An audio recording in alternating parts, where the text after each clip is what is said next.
be here for the Bartlett lectures and to hear from one of our very own, Dr. Gail. And we're delighted that she's here. I want to not only welcome you, but to introduce my colleague, Dr. Stephanie Sauvé, who will do the formal introduction of Dr. Ricciuti. Good evening. Just to say a few words about this conference. The G.E. Bartlett Preaching Conference began in 1985 after Dr. Bartlett retired and became President Emeritus of CCDS. Well, we were CRDS then. In 1991, the Board of Trustees created a fund to resource a preaching conference on alternate years here at the Divinity School, which invited outstanding leaders in the field of homiletics to campus. In 1992, Mrs. G. Bartlett began serving as an advisor to this event, and she did so at some level until her death this past spring.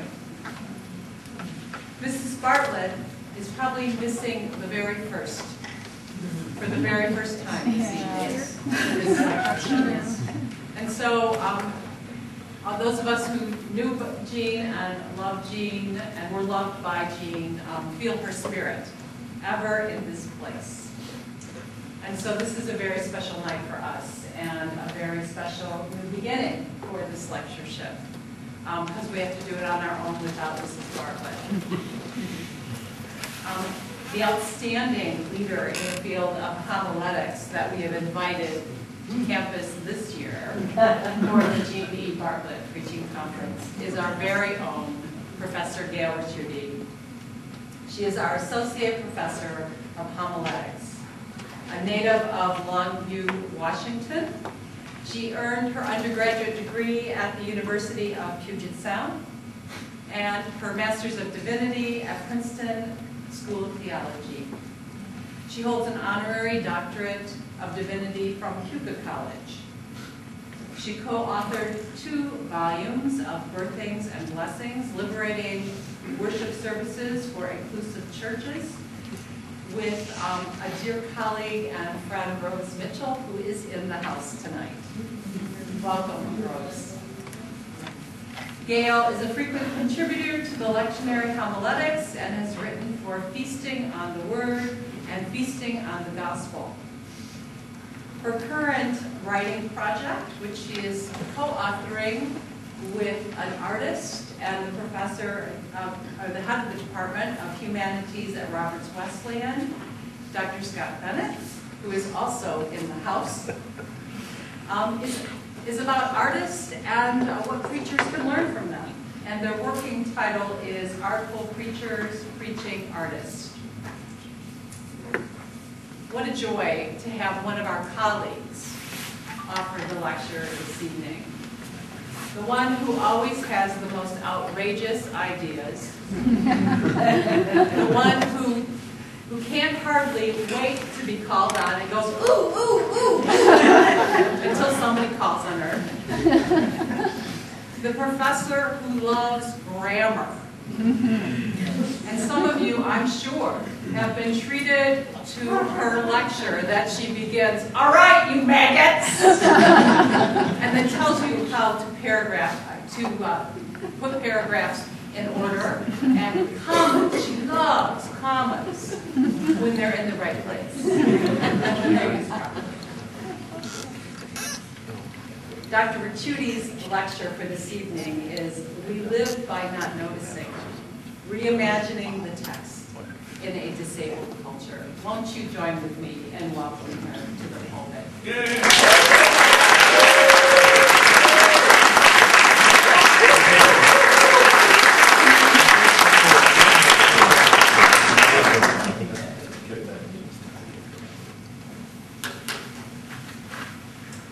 Thank you very much, Stephanie.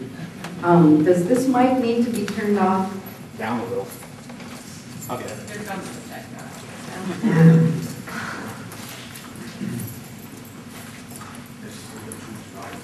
Yeah, thank goodness for the tech guy. Yes. Okay? Yes. It's good for me. Is it good for you? Yes. Mr. Michael Ray. Thank you. President McMickle and Mrs. McMickle, members of the board, esteemed colleagues, by which I mean both faculty and students and friends.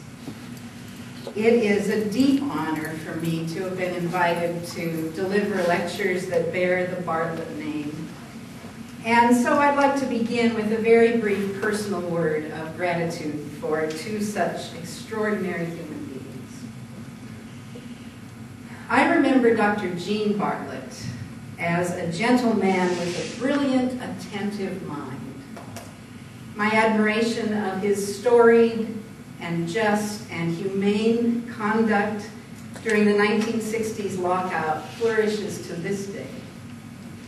I consider it a gift and a privilege to have known him, however briefly.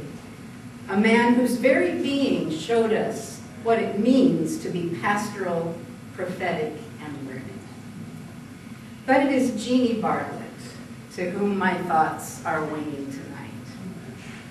The love with which she walked through the world and her advocacy for its neediest were hallmarks of her life. She never failed to observe, to notice, to see into the heart of things. And in that sense, she exemplified the topic of these lectures. This year, they are presented as a tribute to her. In many ways, her spirit, as Stephanie said, pervades them. And I pray that they will do her justice. And so we begin.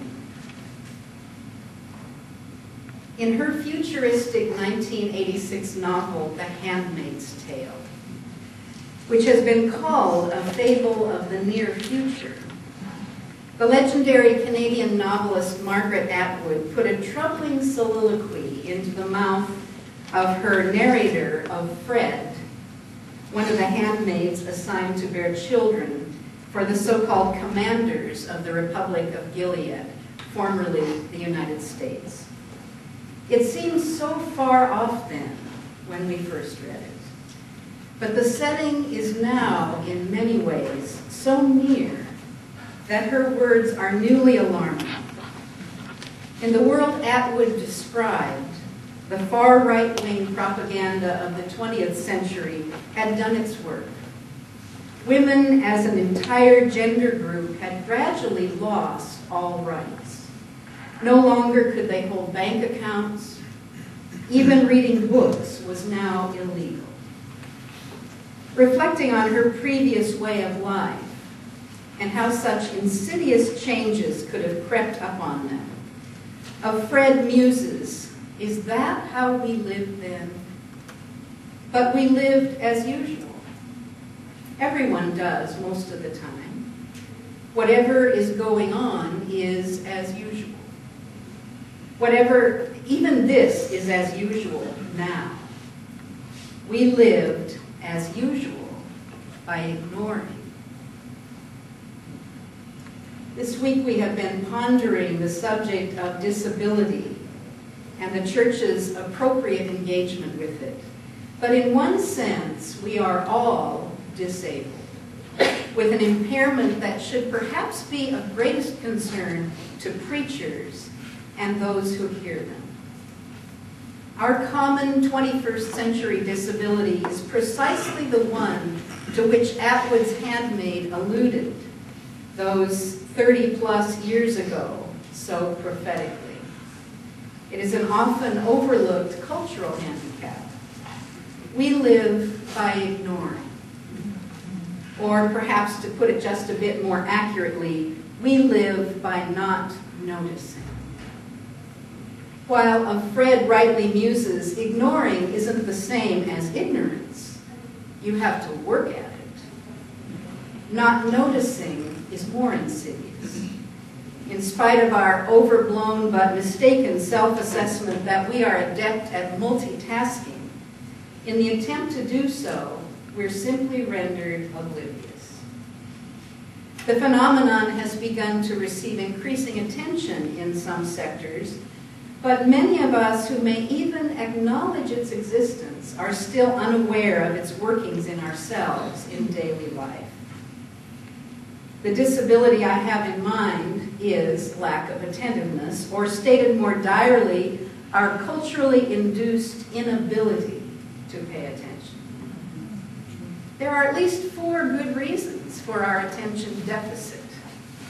First, we are up against a deluge of information. Jonathan Gatehouse, writing in Maclean's magazine just last year, said that the spread of TV, video, and computers at work, at home, and in our pockets means that the average person now takes in the information equivalent of 175 newspapers each and every day, a 5-fold increase since 1986, parenthetically, the very year of Atwood's novel. The amount of science, he said, produced over the past 2 decades surpasses all of the theories, experiments, and discoveries ever created in the preceding 100,000 years. Indeed, other reports say that in any 2 days, human beings create as much information online as it took our species to create in the 30,000 years between the dawn of cave painting and the year 2003. And in approximately another 5 years from now, by 2020, that same amount of information will be generated in less than 1 hour. Secondly, we are up against our own neurology.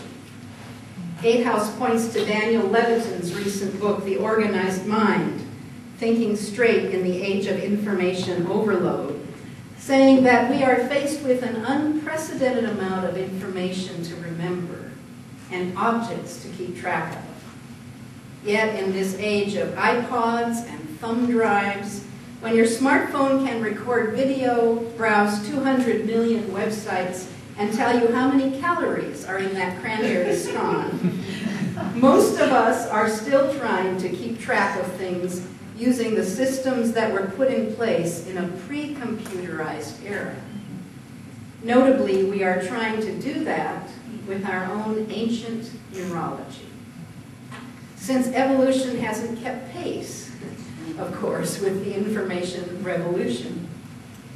In late 2014, Baylor University in Texas released results of a student survey finding that female undergraduates now spend an average of 10 hours a day interacting with their phones, and males 8 hours. I don't know what accounts for the 2-hour difference there. One might do the math, however, and then ask how much space, brain space and otherwise, is left for anything else. Just last spring, as I began crafting these lectures, researchers happened to announce their finding that the average attention span of a goldfish, 18 seconds, now surpasses the average human being's at 17 seconds. On the dispersal of our attention in what she calls a gadget world, Austin Seminary homiletics professor Jennifer Lord has said this to preachers. Maybe you recognize it. That inability to focus on intriguing details of a text because your mind is overfull. Maybe you recognize it. An inability to feel comfortable with silence and empty hands. Maybe you recognize it. More facility with grab and go than with generative insights and questions. We fill our space with gadgets, she said, and those gadgets are patterning us in behaviors that affect memory, creativity, and the ability to be present in the moment, to human need and the world in which we live. We are filling our brain space, our life space, and it is taking a toll on imagination. Thirdly, we are up against decision fatigue, a real phenomenon that is the consequence of spreading our attention too thinly. Every decision we make requires the brain to use its neuron resources, whose cell metabolisms need replenishing with glucose, a commodity in only limited daily supply within the brain. And so any sort of decision, large or small, uses up those resources.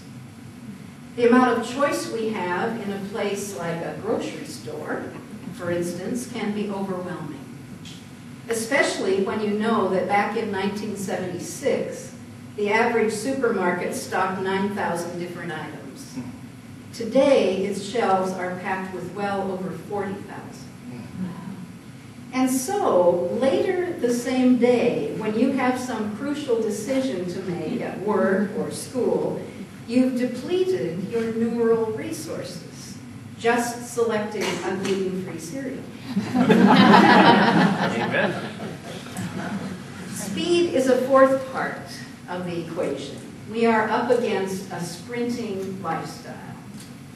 We become disciples of instant gratification, apprentices of the one-minute manager or less, sprinters in a road race whose obsession with mindless speed has been characterized as a kind of idolatry. Over the past 2 centuries, for example, and I find this very interesting, the tempo at which classical music is played has gradually increased at certain cost to the original intentions of the great composers. While Franz Liszt documented in 1876 that it took him almost an hour to play Beethoven's Hammerklavier Sonata, Opus 106, today's pianists routinely perform it in 35 to 40 minutes. A century after Liszt, in 1976, the optimum standard for the timing of a recorded dance track was 120 beats a minute. But by the 1990s, drum and bass music was averaging 170 beats per minute. Imagine how the speed of life has increased further in the 25 years since those measurements were taken. For one last convincing argument, look deeply into these eyes. Turned it off. These eyes, while I time you.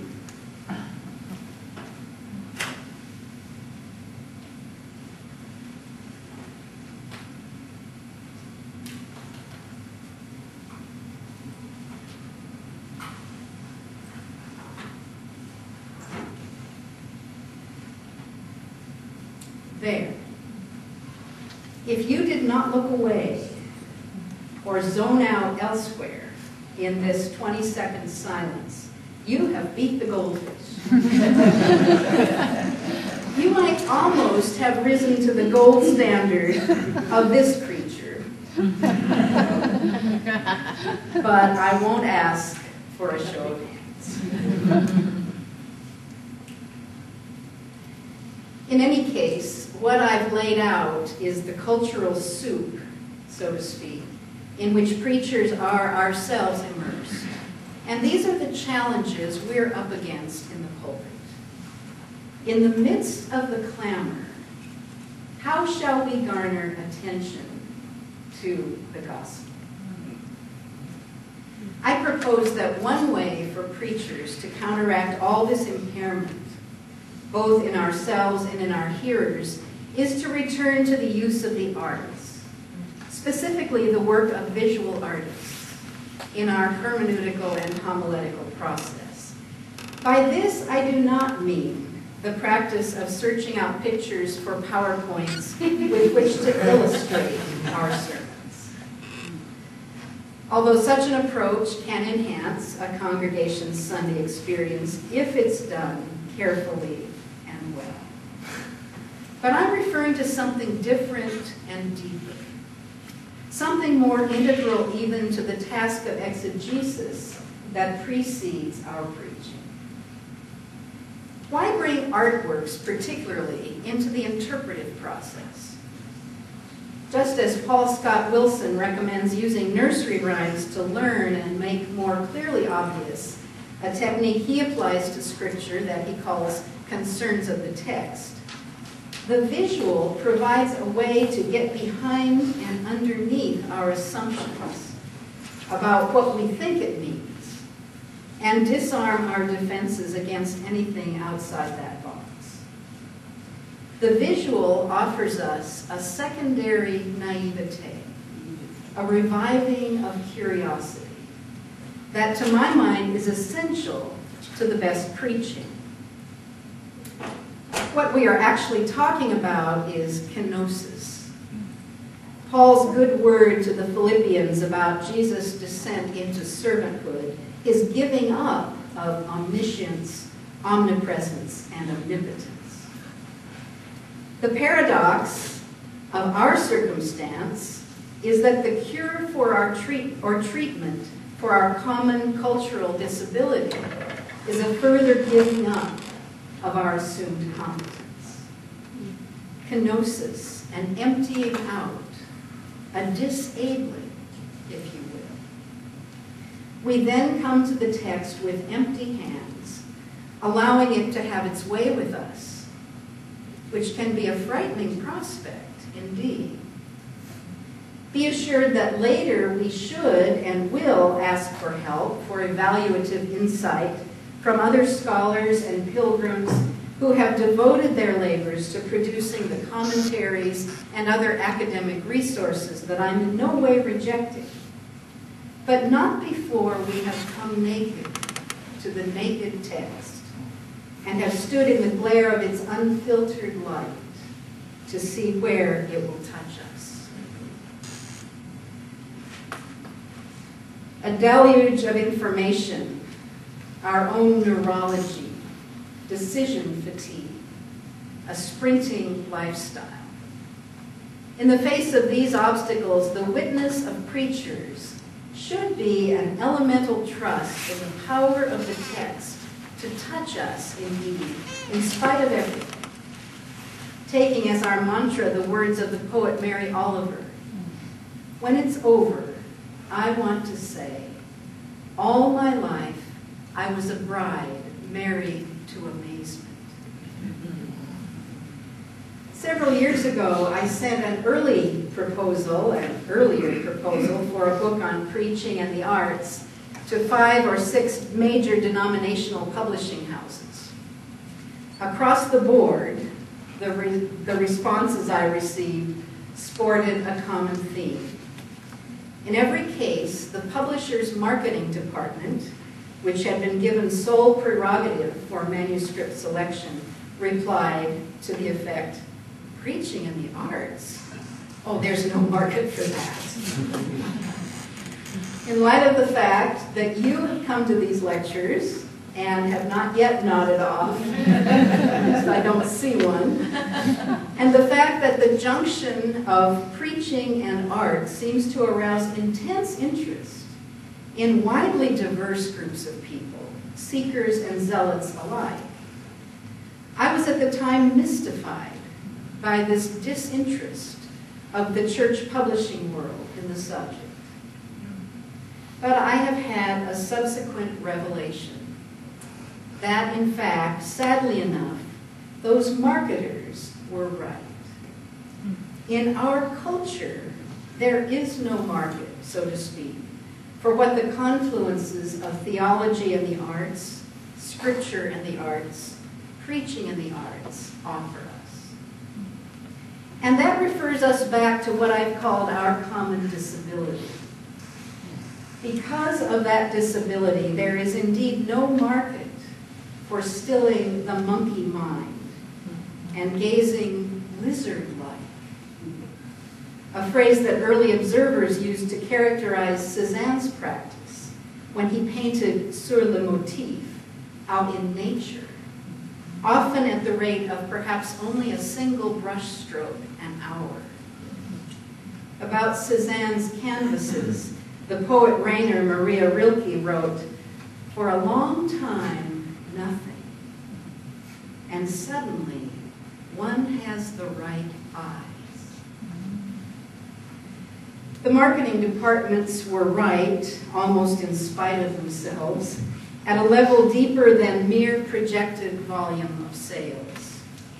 There is no automatic market in a postmodern economy for the deep gaze, for the slow, dawn-like cracking open of the heart, for a receptivity of mind to revelations potentially running counter to our cherished preconceptions.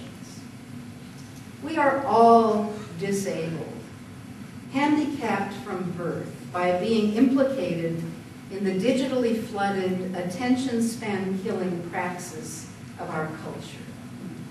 None is righteous, no, not one. How did we live then?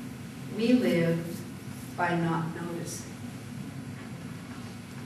Where the digital age has not done us any favors, paradoxically, is that when you search online for images, you find a ton of them.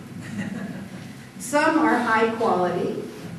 You might get a Hieronymus Bosch, for instance, and next to that you will probably also get a crude line drawing or some clip art.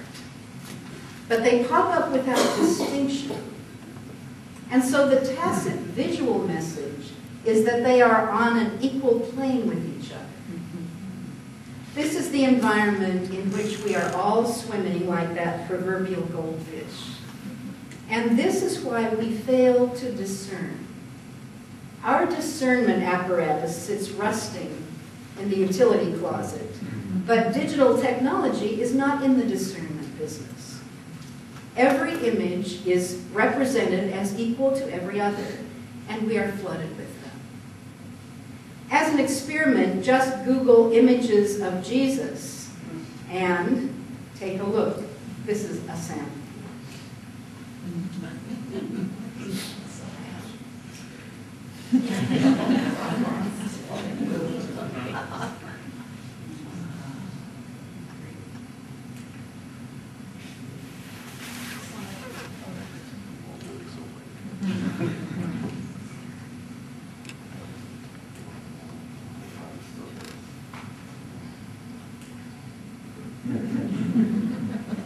See the tattoo.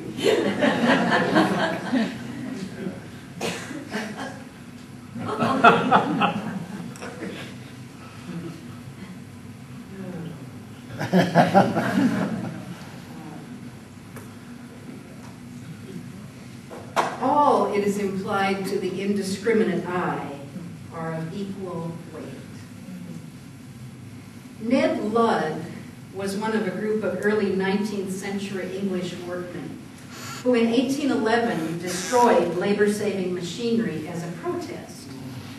Ever after that, Luddite has designated one opposed to technological change. Now, I want to assure you that I am not one of those. My students' opinions, perhaps to the contrary. I prefer to say instead that I am part of the loyal opposition. But in the late night hours, with two busy email accounts, Solitaire and Bubble Explode, Flipbook and Pocket, and the digital New York Times, all right at my fingertips on a sleek little iPad, I am as seduced by the instant hypnotic gratification of it all as most of us are.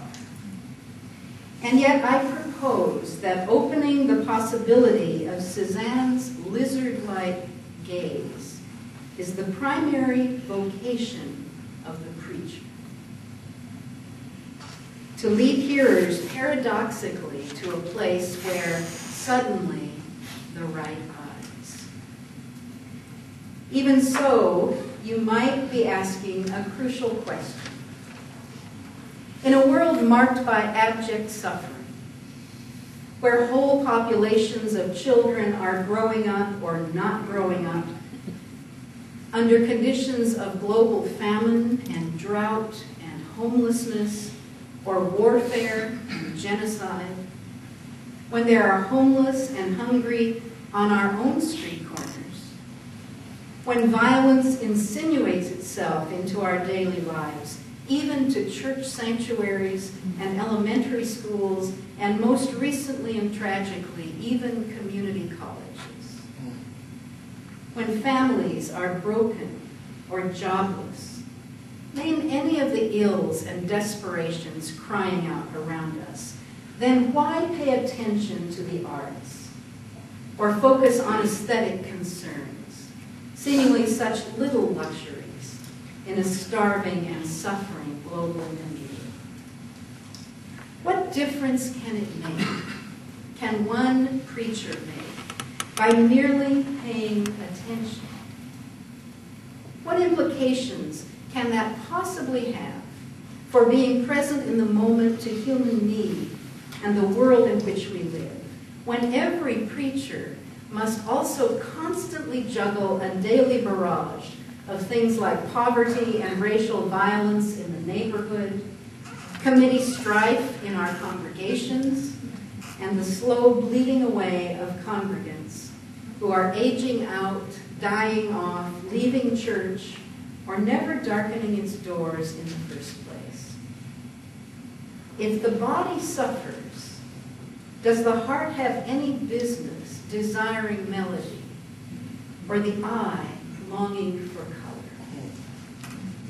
In what way, in the grand scheme of things, can our attentiveness to the text be so crucial? The answer, or at least one answer, and the quarter from which it comes, may surprise you. Scientists like the late John Wheeler of Princeton University tell us that we can no longer see ourselves as passive observers casually strolling through the universe.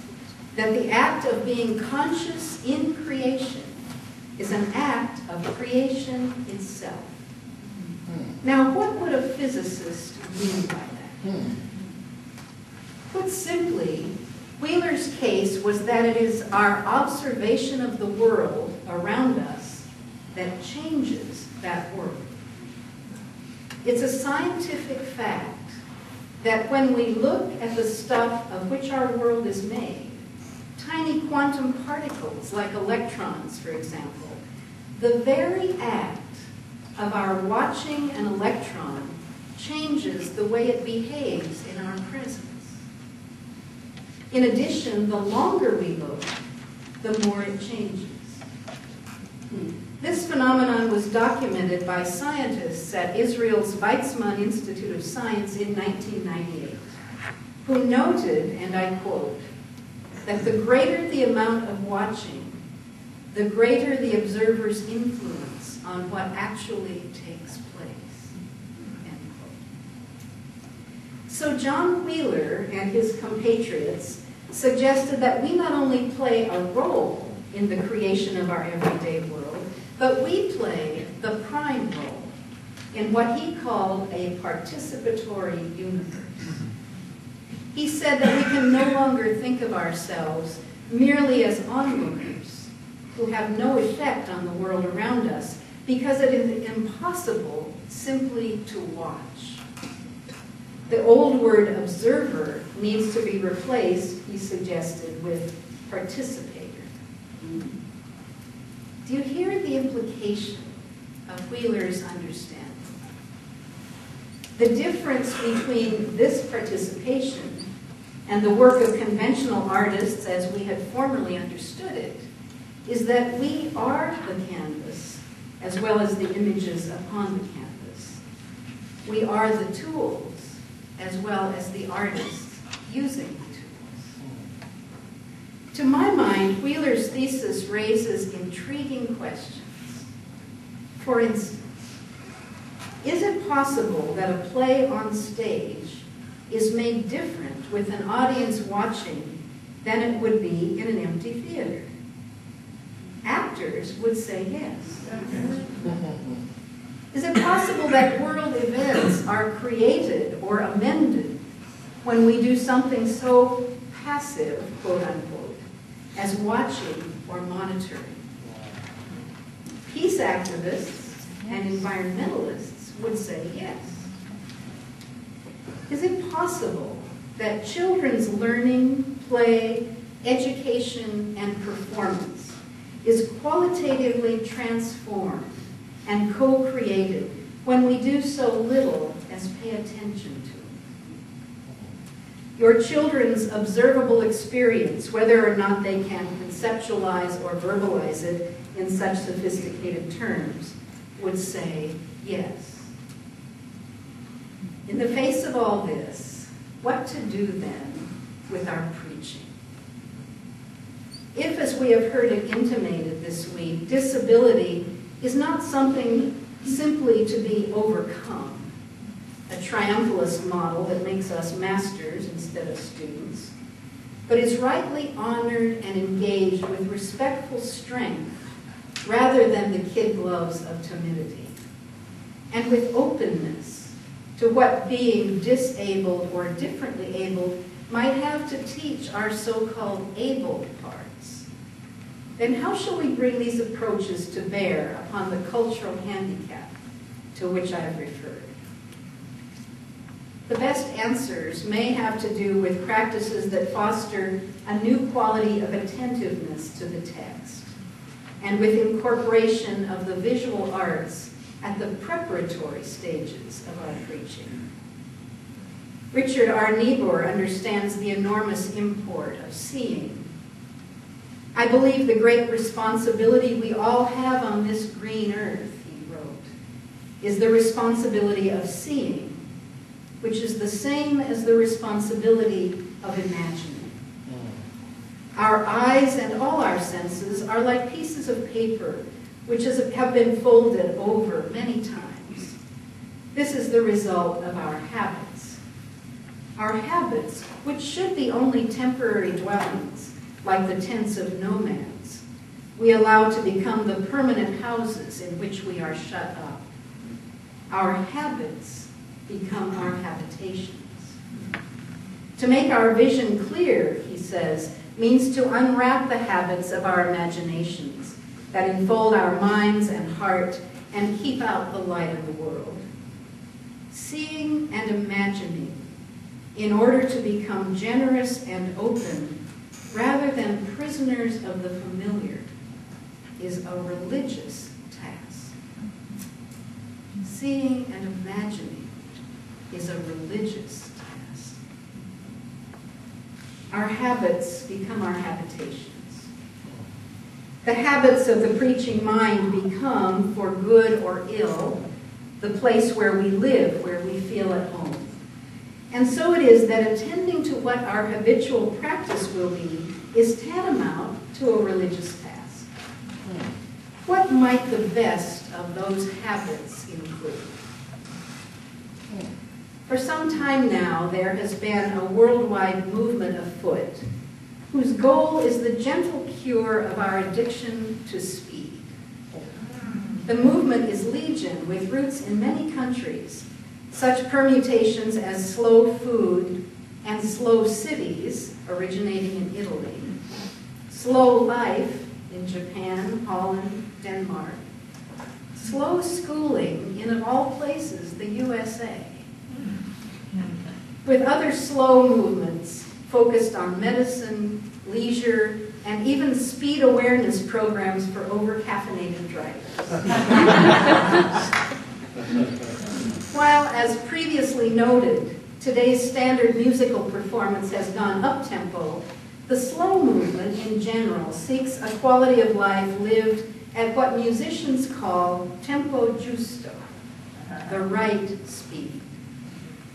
Carl Honoré, an early spokesperson for the return to tempo giusto, describes the concept this way. Fast and slow do more than just describe a rate of change. They are shorthand for ways of being or philosophies of life. Fast is busy, controlling, aggressive, hurried and analytical, stressed, superficial, impatient, active, quantity over quality. Slow is the opposite. Calm, careful, receptive, still, intuitive, unhurried, reflective, patient, quality over quantity. Honore could just as well have been describing the qualities of an artistic preaching practice. Just as the slow movement suggests a truly countercultural way of being in the world, so does preaching that is artfully rooted in a slower gaze. The principle of seeking the tempo giusto in the secular realm suggests intriguing applications for the pulpit. To apply slow in this sense to our own discipline would not refer to a slowed rate of manuscript preparation. As in, I spend 35 hours a week on my sermons alone and proud of it. Or to the tempo of delivery. As in, Pastor Dora speaks so slow she puts us right to sleep. Or to some lack of mental acuity. As in, that new reverend's not the sharpest tack in the barrel. But it refers to a spirituality and scholarship tailored to noticing the nuances of the text and of life itself. If it is true that our habits become our habitations, then our challenge and goal must be to inhabit a space qualitatively different from what might previously have ruled our homiletic practice. To reiterate a precept behind the inductive preaching movement that first emerged in the 70s and 80s, it's still true that preaching should show rather than tell. For folks to stop and smell the roses, they must first be shown the roses. And this is not only the work of the painter, photographer, sculptor, but also of the preacher, who I maintain is herself a genuine artist. Certainly it will take me longer to show you the roses than merely to tell you I saw some, or to outline their botanical classification that I found in 1.3 seconds on Wikipedia. Simply telling is the work of expedience or haste, but showing requires a spirituality of what I call deep observation. Deep observation is what I intend to workshop with you, so to speak, in tomorrow's lecture. For now, I've attempted simply to offer a theoretical argument for the necessity of a new practice. In his book, Who's Afraid of Modern Art?, an art historian named Daniel Siedel, whom you will hear me reference again tomorrow, says, to experience a painting is to be addressed by it, to be responsive to what it says, and to be claimed by it. In our artistry, it's the same. To experience a text, not note to simply read or hear it, is to sit at its feet, to be addressed by it, to be responsive to whatever it will say, and ultimately to allow yourself and your sermon to be claimed by it. Using the metaphor of sitting at its feet, what I'm describing then is a posture or spatial orientation toward the biblical text, sitting at its feet, rather than mastering it. English literature professor Heidi Oberholzer-Lee says that she tries to inculcate in her students a spirit of humility, to listen, value, and engage the writers, to see what wisdom one can learn from them before engaging in a hermeneutics of suspicion. On the premise that much of what passes for critical thought in higher education is merely critical. Lee invites her students to display humility, not only toward one another, but also toward the texts they read, what she calls an act of intellectual hospitality. And we could do worse than adopting this goal as our own in the presence of Scripture. The critical will enter in eventually in our process, but it will not be our primary or initial point of access. Isn't it intriguing that when we come to understand something or apprehend meaning or grasp something said to us, our most consistent response is, I see. Conversely, it's often said, I don't see how you could make that point. Or I don't see fill in the blank. I do a lot of I don't seeing when I watch presidential candidates on television. What we see is what we know. A fact underscored linguistically in the 9th chapter of John, which includes our text for tomorrow morning's chapel service, where we read the story of the man born blind. There we find the Greek word oida used repeatedly with an intriguing double entendre. John employs a pun that he assumes his readers will pick up. This verb oida, to know, can also be translated to perceive. I see is so often our way of saying, ah, I understand. As so many of the most effective preachers have modeled, to take hold of the heart, our preaching must enable our hearers to see and thus to know the message of the gospel in concrete ways. The theologian N.T. Wright has said that Christian artists have a unique vocation, quote, of enabling people to see what they can't otherwise see, to see that the world is already full of the glory of God, and that it will one day be filled yet fuller, end quote. This calling of every visual artist of faith should also be the calling of the preacher. Through sacramental imagination, to put forth the divine reality underlying all the mundane realities of the everyday world, and thus not only to engage with it as seer, but to illumine what that reality represents for those who might, as a result, understand the gospel proclamation afresh, or maybe for the first time. Against this background, what we will try out together tomorrow is a way of approaching a text through a work of art, using it as our lens on the text, and conversely, returning to the art image through the text. A reciprocal mode of exegesis, you might say, that will often deepen our grasp of both word and image. So with the word of life in our hands, let us take seriously 2 bits of wisdom tonight. The malapropism left like a little mint on our pillow by the late folk philosopher Yogi Berra. It's amazing how much you can observe by watching. Or the more serious echo by Mary Oliver again that can serve as tonight's benediction. To pay attention. This is our endless and proper work. Thank you.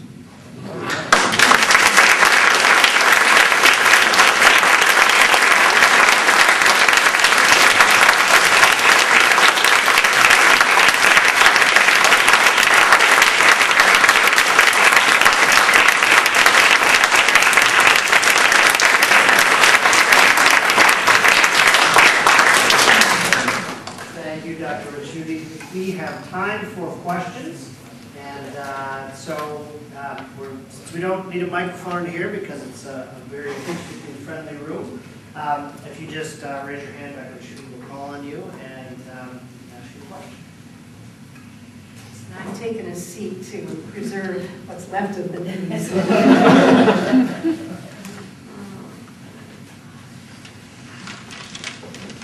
I left him in a coma. I come to the word disability as a parent of a severely disabled child. And so I find myself feeling like to use disability in a general way, that we are all disabled, ends up not noticing in a specific way that people live with grave disability and grave loss in their lives. And there's even less market for books about disability than books about, and I just wondered if you could comment on that a little bit. I'm always worried about romanticizing disability. Mm-hmm.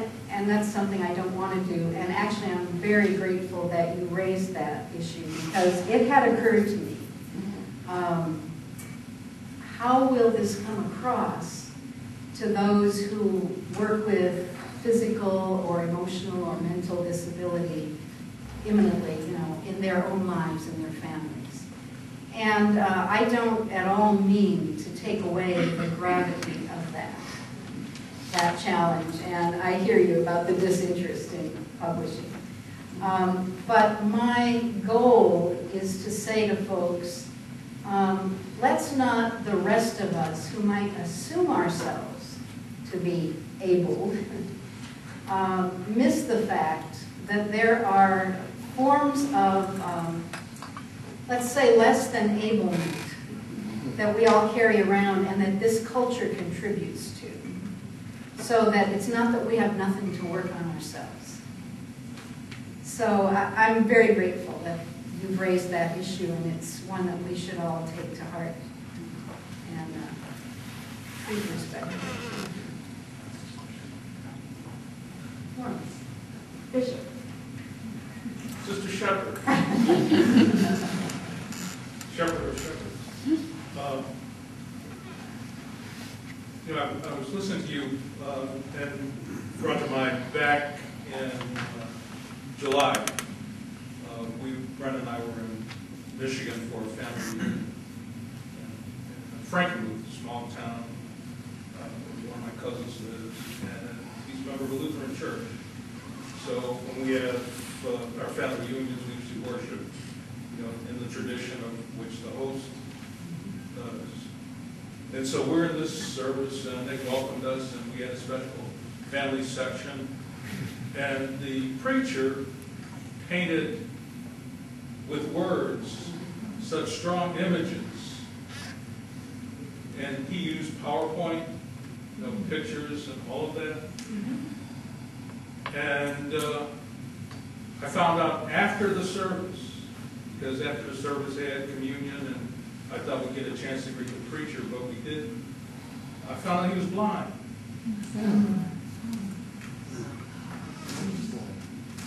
And so that was like a sermon and then another one coming behind. And it's and see, that's, I think we tend to have these assumptions that the images that we're seeing because those were the images that the presenters saw. That is powerful.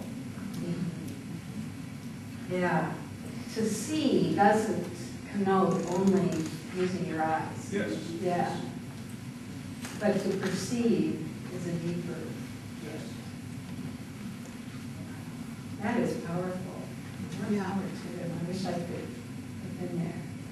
Maybe we can get them to come. Yeah. Wonderful. Thank you.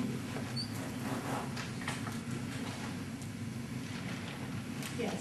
In following that, one of the things that I was thinking about when you were talking about seeing is, when I was a graduate student, I taught some intro to psychology classes, and I would ask them, do you see with your eye or do you see with your brain? And you need both. Yeah. We don't just see with our eyes, we have to interpret the lines and angles and everything else. You will hear some allusion to that point in the sermon in chapel tomorrow.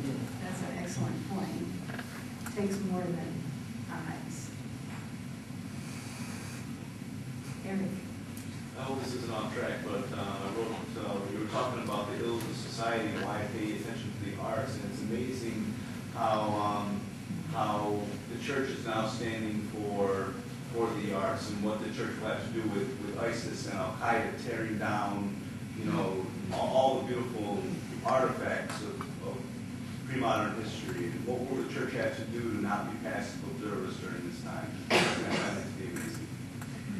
Yeah, I was looking at pictures of that, the temple arch they just destroyed, 2,000 years old or more, just last night.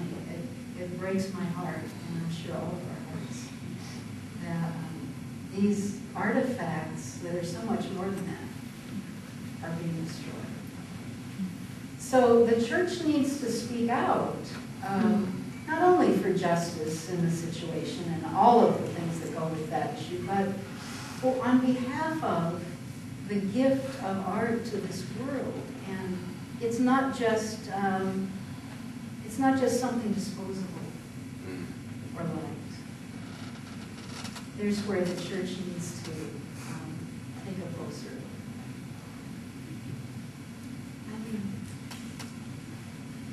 Gail? You were comparing speaking and using art in a world that's so broken and disabled. But art isn't just pretty.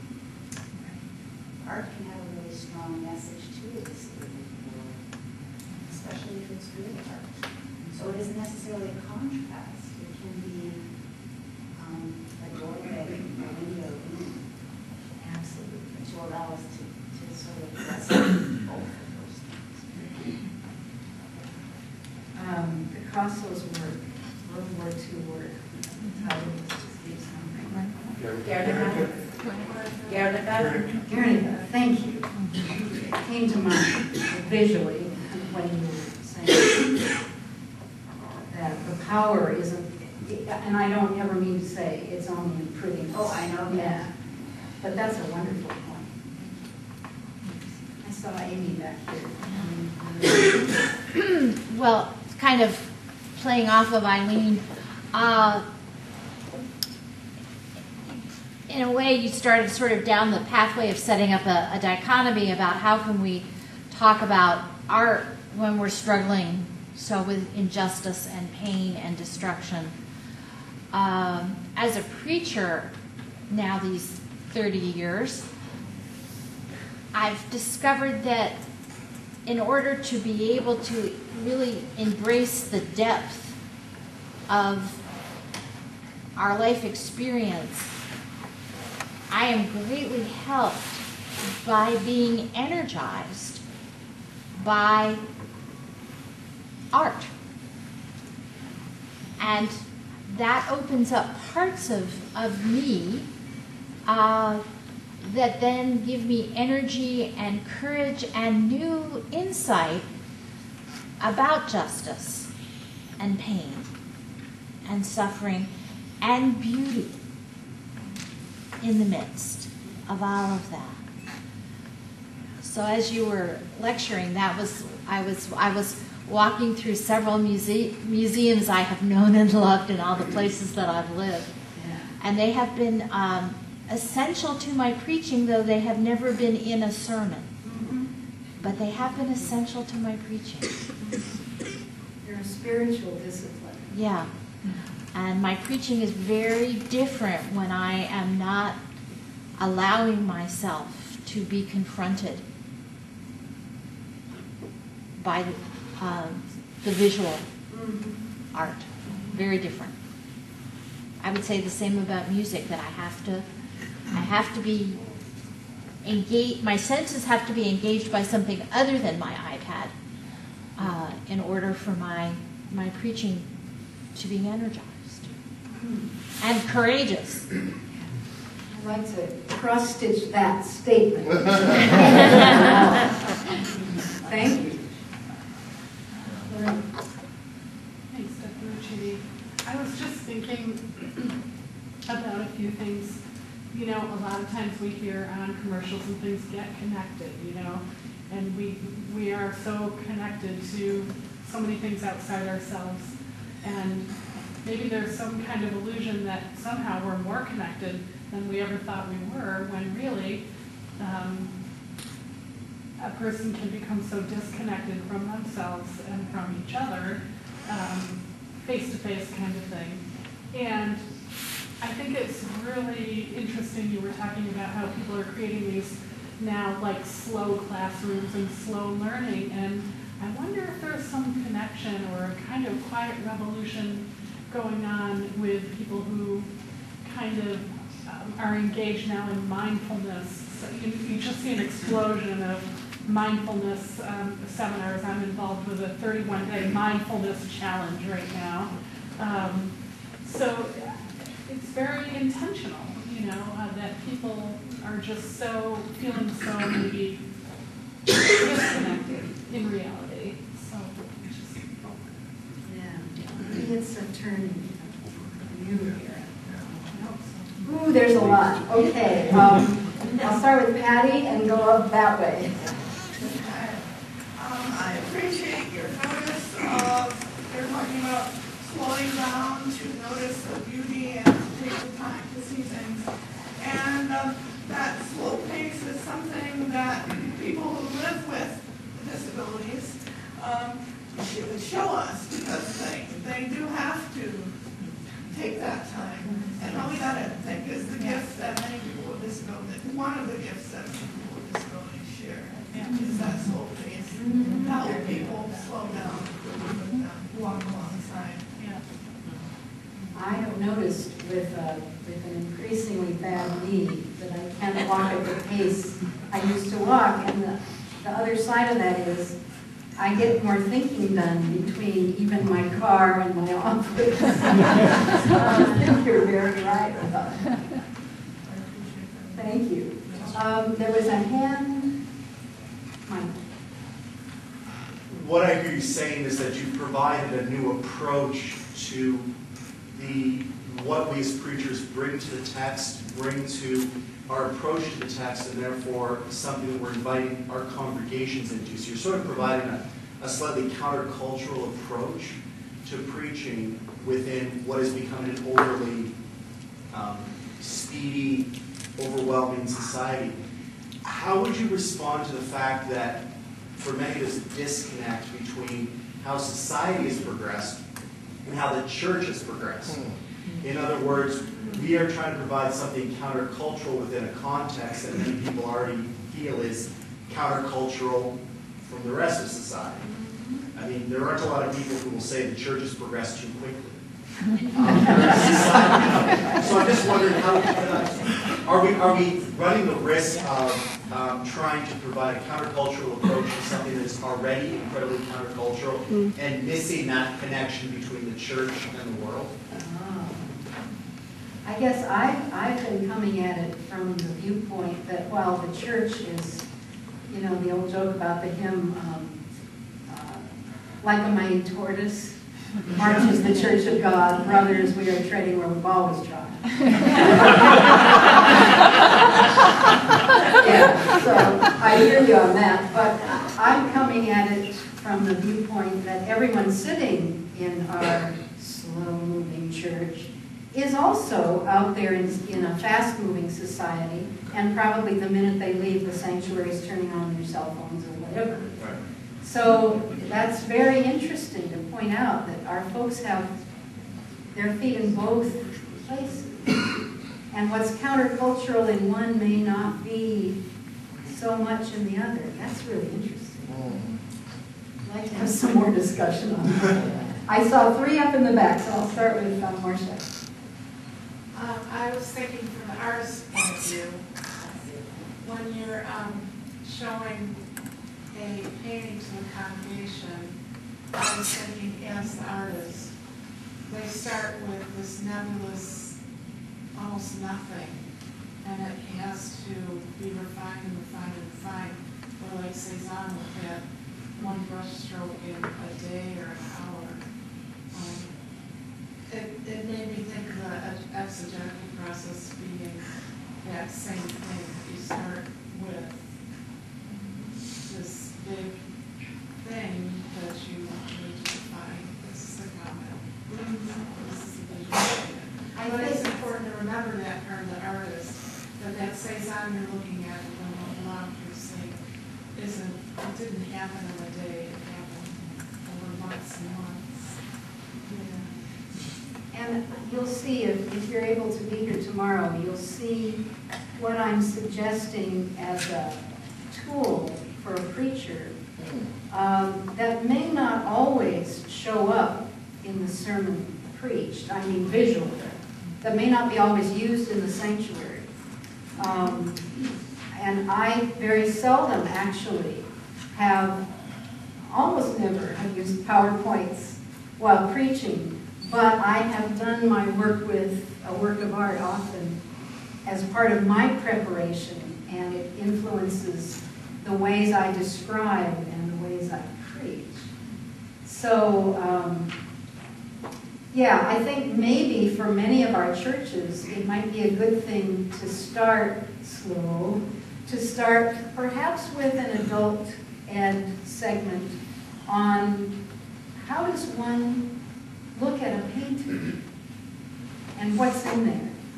One of my classes, I won't go on too long with this because I know there are a couple more questions. One of my classes I routinely take to the Memorial Art Gallery.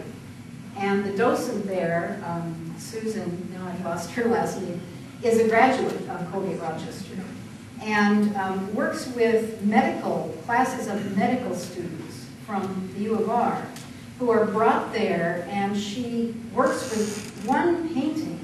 She will do that with my class too. We sit in front of one painting for 45 minutes, and she asks questions that lead one to start to ask more questions and to say, oh, wait a minute, it's not what I thought. You know? So it's a very interesting process, and that might be really helpful education for congregations before preachers even use paintings in sermons. Who knows? Just a thought. Linda. Well, as somebody that used to always be told to slow down because I walk too fast, it has been a real transition for me to in the last 6 years, to be slowed way down. And I wanted to respond to Pat's because I have discovered a couple of things as a result of that. One is that I do notice many more things than I did when I walked a lot faster. Probably more important than that is when I'm traveling through the airport, whether it is using my cane or my walker or a wheelchair, I notice many more people and they notice me. And they will stop and comment to me about things that have nothing to do with my disability. It's fascinating. Just by virtue of my being slower, I have my attention on the opportunities to interact, and for some reason, it's a mutual kind of thing that goes on. And lastly, in August, I preached 3 times. And especially the one Sunday, I was very tired from a trip. And I had to have the lady walk me up to the pulpit because I just couldn't get from the chair to the pulpit without being afraid I was going to splat on the floor. And I realized this congregation was so attentive. And when I went down the stairs to greet people, I realized how many people in that congregation had walkers and had canes, or were limping, or were going very slowly. And one of the women came up to me and she said, "You looked so frail until you opened your mouth." And I thought to myself, wow, this is a very interesting experience. I get so impatient with myself. Please don't think I'm idealizing this, because I'm not. Every day I end up shouting at myself, partly because there's no one else in the house to shout at. But there are things that do happen when one is slowed down and when one's life is changed. And some of it can be doggone irritating and sadness producing, and other parts of it can be very challenging and exciting. Gail, this was wonderful. I kept thinking, have a gift at painting a sermon, so to speak, the way you use words. And I thought to myself, if you look at a text this way, as a work of art, and engage it, it's a very short step to then see the listener as God's work of art. It seems to me there's a profound connection. Thank you. Thank you. That's why we all listen when she speaks. There's maybe time for one more, or two more. Okay, we'll start here. I was just, I'm paralleling what Barbara said in terms of what I heard you say about sermons and artwork, in terms of some of the issues facing the church and how we look at that and our respect and our reflection of the text. I mean, it's almost, most painters, when they paint, there's always a part of them within that artwork. So there's a graphic testimony. And what I'm hearing is we need to offer more reflection. I heard you talk about the one person that does one stroke an hour maybe, and some people spend 35 hours on a text and they're proud of it.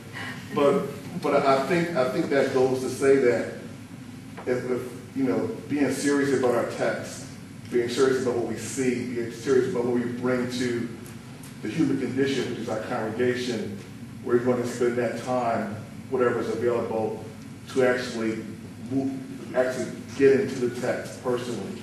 And we go to worship with a sermon, but we also need to treat the text in terms of our hermeneutical aspect as a step of worship. Amen. You preach it. Thank you. We hope. And Rachel. Yeah, thank you so much. It was a beautiful lecture, and I was thinking about how preaching at times, it's really important to be creative in preaching, and I think it also models for a congregation their own creativity and their essential creativity. And I was loving what you said about the importance of that beauty and creativity in the midst of a broken world, when at times we might think of that as superfluous. And I'm thinking of an example in the congregation that I was pastoring, where a woman came to me who had really deep mental health challenges and long bouts of homelessness, and told me that she wanted to write a book. And you know, certain kinds of pastoral instincts might kick in, and we think Maslow's hierarchy of needs, got to have a house, got to have some food, got to deal with like some really immediate challenges. But I don't know, something inside my soul said, no, she needs to create, and she needs to do this, and it's pressing on her soul. And so I ended up encouraging her, and this incredible book came out of her. And it just, I don't know, I feel like what you're talking about is not superfluous. It can be life-saving to really honor the deep creativity in people. That's almost a benediction on tonight, but I can't stop without calling on my current co-author, who's Scott. I just wondered how you would respond. I know I'm an artist in a room of people. Artists work not to be declarative. Artists work to know. What do preachers do? Say it again. A common myth about art is that art is declarative. But I would prefer to say that most artists work to know. We draw to know. We see to know. What do preachers do to know? Oh, I see. This is a wonderful segue for me to reiterate what I hammer into students, Barbara and I both, and that is that it's been my belief for a long time that the main task of a preacher is not to give all the answers. That is not to be maybe only a fraction of the time, but not to be declarative so much as to ask questions, so that the Spirit can work in that person then, who doesn't walk out with, some of you heard this, you can leave, but I'll make it short, who doesn't walk out of the church with all the answers wrapped up on a plate. And so the preacher did it then. I don't have to think about it the rest of the week. But if that person walks out with questions raised and observations that are intriguing, then there's room, and this is then the right balance, then there's room for God to work. Preacher is not God, Sometimes we forget. But because we have such great education from a place like this. And so we know a lot. But I do think the mission of preaching is to ask the questions. And I always refer back to a Japanese proverb that says, only if I keep a bare branch in my heart will the singing bird come. So a preacher shouldn't be any more declarative, in my mind, than what you said about artists. It's related. We should preach to open the spaces, and to open the doors, and to raise the questions that then give room for God to interact with the hearer. Does that make sense? Thank you very much.